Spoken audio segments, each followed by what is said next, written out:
Yan. Hindi man po kapani-paniwala, ano po, pero ako po'y malapit na maging pari. Kaya wag ko kayo magtataka na ako ho ang magbibigay ng humiliya ngayon. Kasi mukhang confused po kayo, no? Hindi ko lang po alam, so nakikita ko sa mga mukha ninyo, parang ano kaya sasabihin nito. But anyway, yan po. Ang ating pong tema sa mga pagbasa po natin ngayon ay very obvious, which is about gratitude o pagpapasalamat.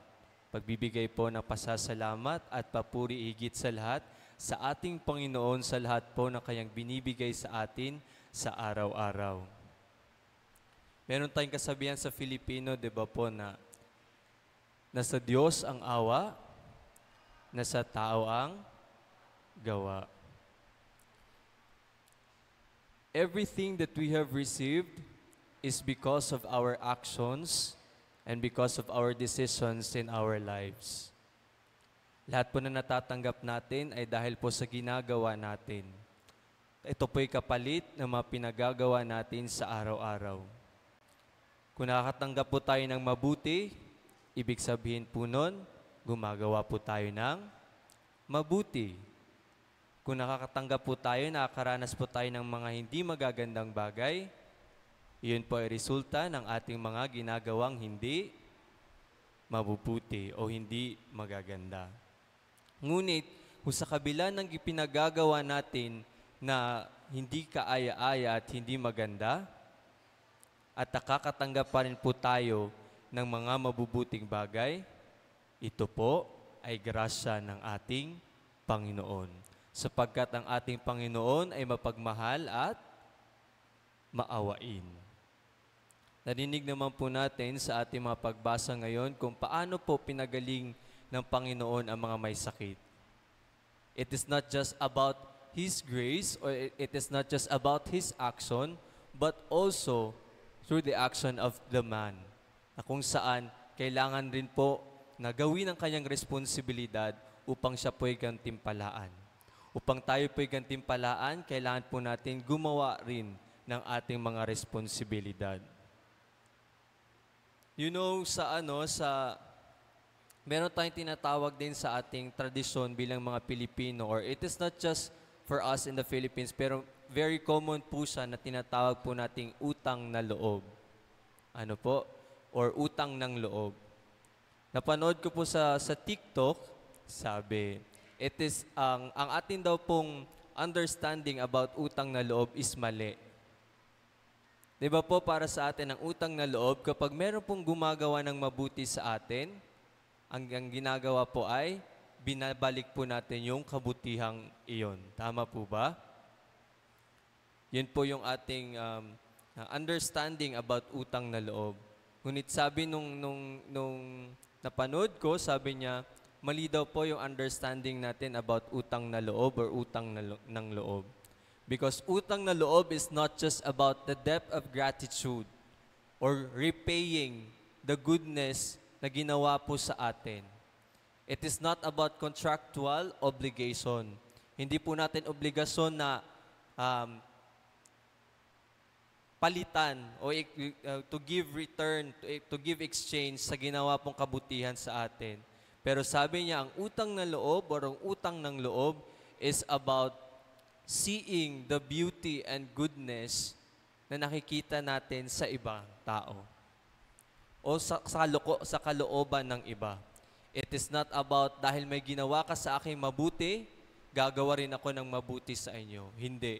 Kundi dahil may nakikita akong kabutihan sa iyo, kaya ibibigay ko sa iyo ang kabutihan rin na meron ako.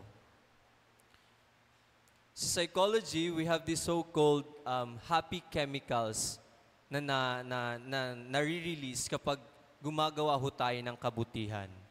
Meron tayong tinatawag na oxytocin, dopamine, endorphin, at meron pang isa, yung serotonin. Ito po mga happy chemicals na ito ay nare-release natin at the same time na-spread natin at nakakahawa po tayo dahil sa ginagawa po nating kabutihan. Sinasabi, kapag meron po tayong ginawang kabutihan, nagre-release tayo ng chemical na tinatawag na oxytocin, which is about nakakaano po tayo ng tiwala sa ibang tao. At the same time, sabi, nakakababa daw po ng blood pressure ito. Kapag nakagawa po tayo ng kabutihan sa iba, ang resulta po nun ay magiging mabuti rin po sila. May iwasan po na magkakaroon kayo ng conflict kasi hindi tataas ang dugo nila sa inyo dahil kayo ay mabuti sa kanila.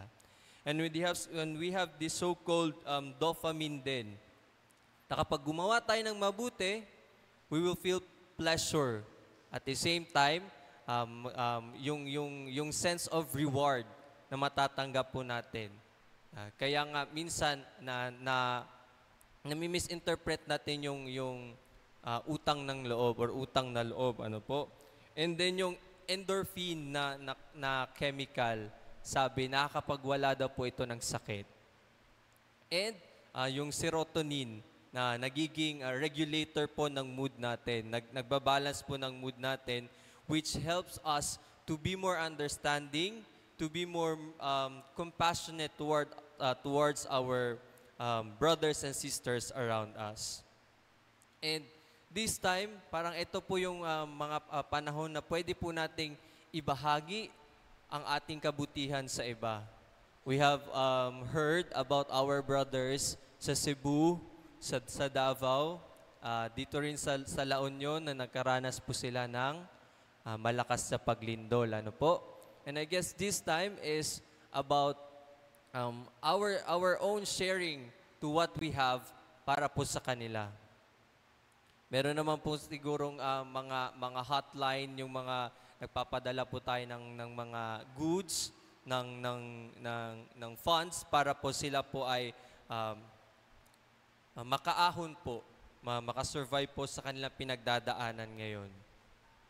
Meron pong very sikat na ice cream commercial, yung sinasabi niya na hanggang saan aabot ang 20 pesos mo. Kayo po hanggang saan naabot ang inyong 20 pesos? Makakaabot po ba sa langit o hanggang sa tiyan nyo lang po yung 20 pesos ninyo?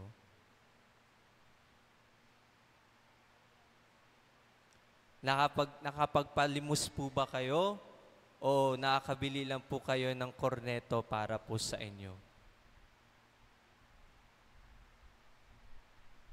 Nakakapag-offer po ba kayo tuwing presentation of the gift? O ay may pinaglalaanan ako sa 20 pesos na ito? It is gratitude and it is charity if we do give what we have. Di ba nga po, meron nga po dong Bible passage tayo, no? Yung widow, yung biyuda na nanay, na meron siyang 2 pirasong denaryo. At ni-offer niya po ito lahat sa Panginoon. At sabi ng Panginoon, sino ba ang mas pinagpapala o sino ang mas pagpapalain? Yung tax collector na sinasabing binigay ko po ang lahat, meron po akong may binigay na malaki, o yung nanay na ibinigay ang lahat-lahat na meron sa kanya. Ang sabi, to those who have at kaya pong magbigay, ay syempre pagpapalain po. Pero masigit sa lahat, kung ikaw ay walang-wala na, pero naghahanap ka ng paraan upang makatulong, upang makapagbigay, ikaw ay mas pagpapalain po ng Panginoon. Dahil this is a kind of sacrifice and charity na ang reward po ay hindi man po natin matatanggap dito sa lupa, kundi matatanggap po natin sa langit. Sapagkat kung ang huling sentimo na iyon, ay yun na rin yung huli na makapagbigay po sa atin ng nutrients, ay tas mamamatay na. So ang ending po nun, dahil nakagawa ka ng mabuti, ikaw ay mapupunta sa langit. Lahat po ng kabutihan na nagagawa po natin, especially with sincerity and with love, sa pagbibigay po natin, hindi man po natin matatanggap ang kapalit nun dito sa mundong ito o sa ibang tao, ngunit papalitan po iyon ng Panginoon, which is to be with Him sa Kanyang kaharian. And malapit na po nating ipagdiriwang yung Christ the King. Ano po? At 6 weeks na lamang po at tayo po ay magse-celebrate na ng Christ the King. At ito pong mga pagbasa natin ay pagpapaalala, paghahanda sa ating mga sarili upang maging karapat-dapat po tayo na maging kabilang sa kaharian po ng Panginoon. At kapag hindi po natin na ipakita ang kabutihan, ang pagpapatawad sa ibang tao, ay hindi rin ho tayo magiging karapat-dapat na tawaging anak ng Diyos o maging kabilang po ng kaharian ng ating Panginoon. Paalala po sa atin lagi na dahil tayo tagasunod ni Kristo at tayo Kanyang mga anak, kailangan po nating sundin ang Kanyang kalooban, sundin ang Kanyang mga utos, at higit sa lahat, kailangan po nating wait lang, nakalimutan ko yung word na Tagalog, pero sa Bisaya kasi ipatigbabaw ang maayong pamati sa ubang tao o yung to foster and to make stronger and to be firm with our faith and with our goodness in our hearts towards others. Dahil pag ginawa po natin yon, ay nagagawa rin po natin iyon sa Panginoon.